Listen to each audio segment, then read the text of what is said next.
So I'm going to show you how to trim out a drywall return window. We're going to cut some corners and we're going to do it on the cheap, but you'll never know by looking at it afterwards.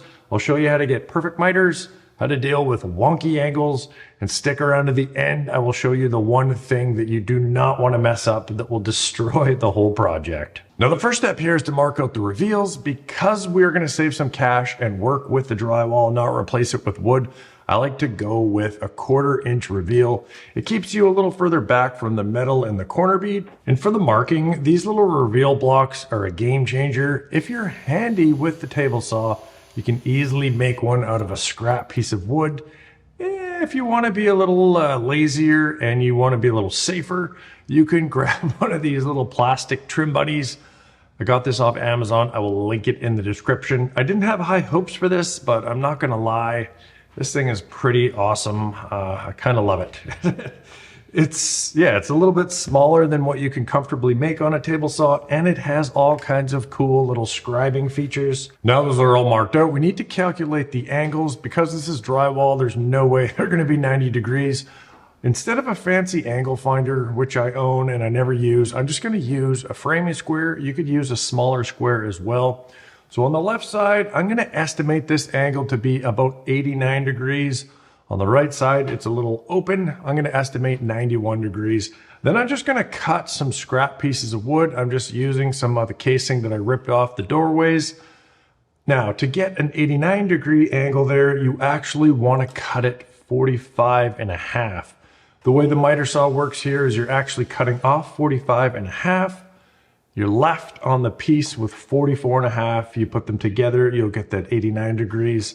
Cut those pieces, check them out, and I was off a little bit, so I'm going to readjust. I'm going to go 45.25 and then 44.75. Recut the pieces, check them out. Now we have a fit. Now that I know the angles, I'm going to label them up top so I don't forget. Next thing I'm going to do here is make myself a little diagram with the angles labeled on them. To measure the header piece, I will just measure across corner bead to corner bead and then add on the reveals. That is going to give me my short to short measurement there. For the sides, I know because I installed it that the windowsill is off level. The window was off level, so I had to follow that. So I'm going to cut the side pieces long. I'm going to bring them up and then I will scribe the bottoms to make sure they're going to sit nice and tight to the sill. To scribe that, the easiest way is going to be to tape them in place, and then you have two hands. I'm going to use an 1/8 inch shim and then just scribe a perfect little line on the bottom. Choppity choppity, bring the pieces back up. Now I can mark their length in place. I like to mark the pencil line all the way to right where I need to cut it off. That way I cut off the entire line and I'm left with the perfect length. I will mark a little X on the cutoff side. I also do an angle slash. That way I don't get confused and stupid and cut the wrong angle. And the biggest tip that I can give you for cutting things on a miter saw is to get a proper stand. It is very difficult to cut with the saw on the ground or on a table with kind of makeshift supports. Even I struggle with that type of situation. Get yourself a stand. It doesn't have to be expensive. That one is a cheap stand back there. I added some plywood onto it. I will link it down in the description if you want to check it out. We've got the pieces cut. You can definitely just slap these pieces in, use some wood glue, and get pretty decent results. But if you want your spouse to come home, take a look at your work and say, holy crap, how did you get such nice looking miters?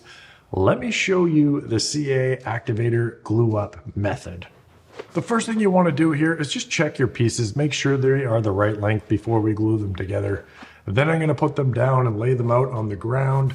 I like to put down some newspaper or even better, some wax paper underneath where I'm going to be doing the gluing. That way you're not going to glue the pieces to the ground. Now you want to do a couple of test fits here before we apply the glue. Just make sure there's not anything in the way and that you kind of get a bit of a practice on how this is going to go together. I like to put the tips together and then rotate one of the pieces so that everything is nice and flush. Now to apply the glue, you want to use a thick CA glue. Medium viscosity or thin viscosity will not work whatsoever. It'll just make a huge mess. The best way to do it is to tip the piece on its edge so that you can use gravity and just get a nice thick coat here. You want to stay away a little bit from the face so you don't get crazy squeeze out. It's definitely better to tip the piece up than leave it laying down and try to get it on there, because you're not going to be able to apply it properly and you might get a bit of a weak bond.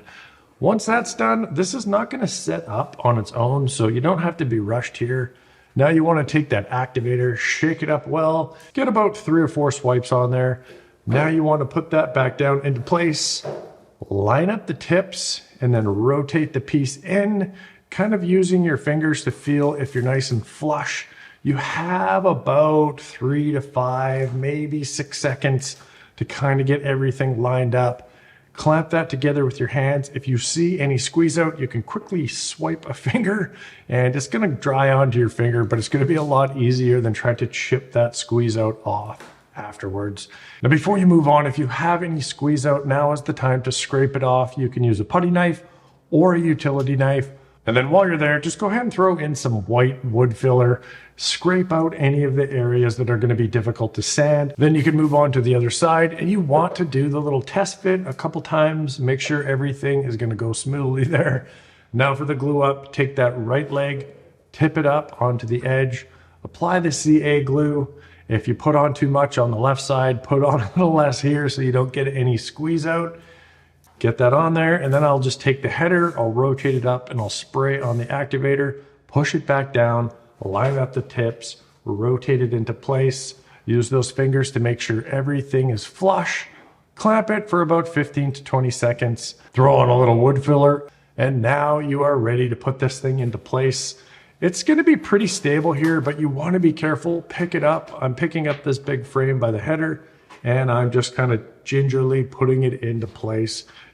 Then to nail this on, I'm just using an 18 gauge nailer with 2-inch nails. That's kind of the best combo for that. Now you want to start at the miters and then work your way out. If there's any kind of little bit of flexing that you need to do of the casing, you want to secure that miter up the best you can before you start shifting the leg left or right, or even pulling that header down a little bit in order to get onto those reveals. So start nailing up the miters, and then I'm working my way along. And now this is the critical thing that you do not want to mess up here. This can really, really ruin your day here. When you're shooting trims onto corner bead, you have to be aware that there is a metal piece of most corner beads. It's about 3/4 of an inch wide. You definitely do not want to nail into the metal. You can puncture it and everything will be fine. Some of the time, the nail's going to hit that metal and it could blow out the other side of the corner bead. The nail could do a U-turn and come back at you. The other thing you want to do with your nail gun is be cognizant of the way that these nails are. They're chisel points. When you come to the edge, you don't want to be nailing it this way. You want to turn the gun this way. That way the chisel points are going to go up and down instead of turning left or right. If you want to see how to do perfect caulking and prep work for the nail holes, you're going to want to subscribe to the channel. That is the next video that I'm working on. If we're in the future and the video's already done, it will be right over here. I'm going to stop using cliches if I can. For the first 73 takes, it's just like, and then we're gonna do this, and then I just keep on doing it until it's what you see in the video, which is barely all right. And that is the Funny Carpenter narration style.